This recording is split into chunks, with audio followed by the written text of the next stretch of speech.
السلام عليكم، كي دايرين؟ لاباس عليكم؟ اليوم هنا جبت لكم 3 الوصفات في وصفة واحدة. صراحة واحد الحاجة اللي زوينة بزاف وغتستهلكيها وغادي تشكريني حيت وجدتها معاك. صراحة جبت لانشوبة، وجدت منها 3 الحاجات صراحة اللي زوينين بزاف وغاديين ينفعوك في حياتك اليومية. المهم هنا جبت لانشوبة، هنا خديت 2 كيلو ديال لانشوبة. هكا ملي تكون رخيصة وداكشي كتستغليها.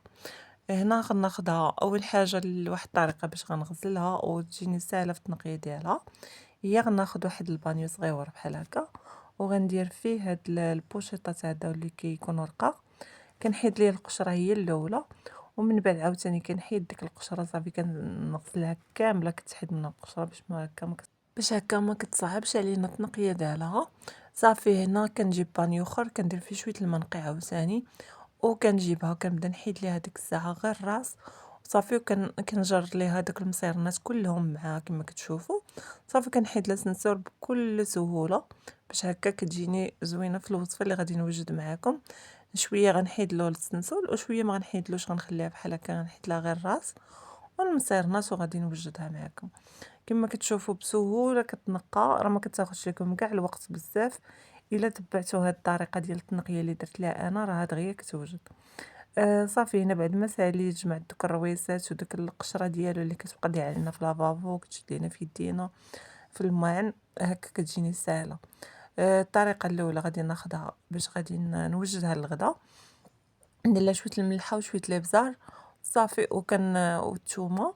وهاد الطريقه حتى هي نفس الشيء، هذه باش غنخليها في الكونجيلاتور، غنخليها مصايبه مقاده. وهاد الطريقه زوينه بزاف كنتمنىكم تجربوها.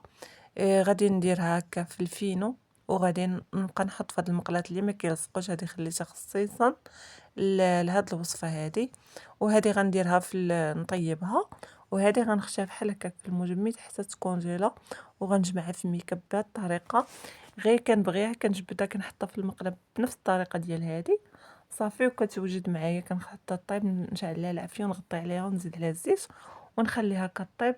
كتجي بحال يلاه شريتي الحوت جديد، كتجي زوينه بزاف. وهكا هذه هي الغديوه، درت معها شليضه بالبصله والخيار، وهذا هو الحوت كيجي بنين بزاف وكيجي مقرمش وكيجي حسن من اللي مقلي. والله العظيم الا جربتوه غتولي معتمد عندكم هاد الطريقه هذه.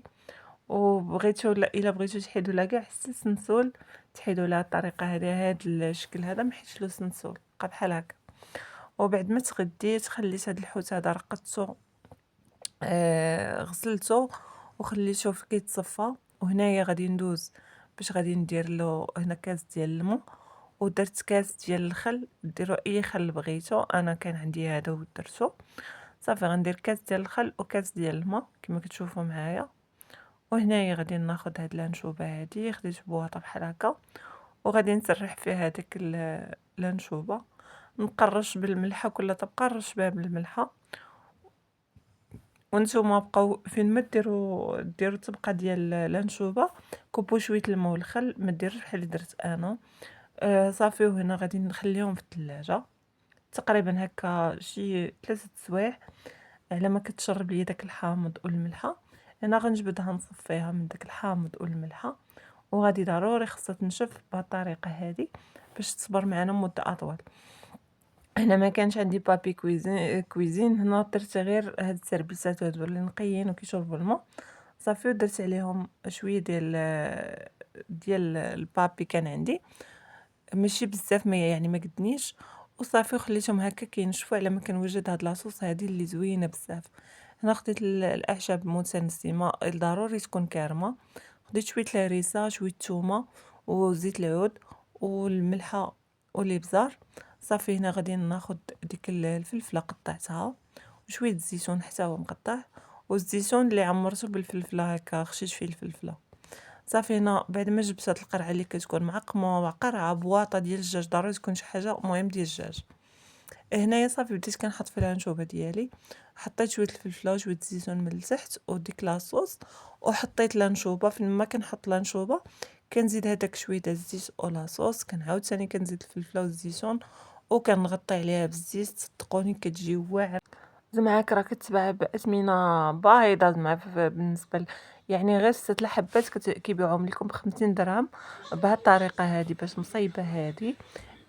بصراحة هادي جات زوينة بزاف، يعني تقدر ديرها مع لي بات، ديريها مع لي سالاد، ديريها هكا غير مقبّلات هكا، ديريها مع طاجين ديال الحوت، تكوني مطيبة طاجين وتحطيها من الفوق تيقيني كتجي بنينة، وديك لاصوص ديك الزيت راه ما كتلاحش نهائيًا، كنحضروا بها بزاف د الحاجات.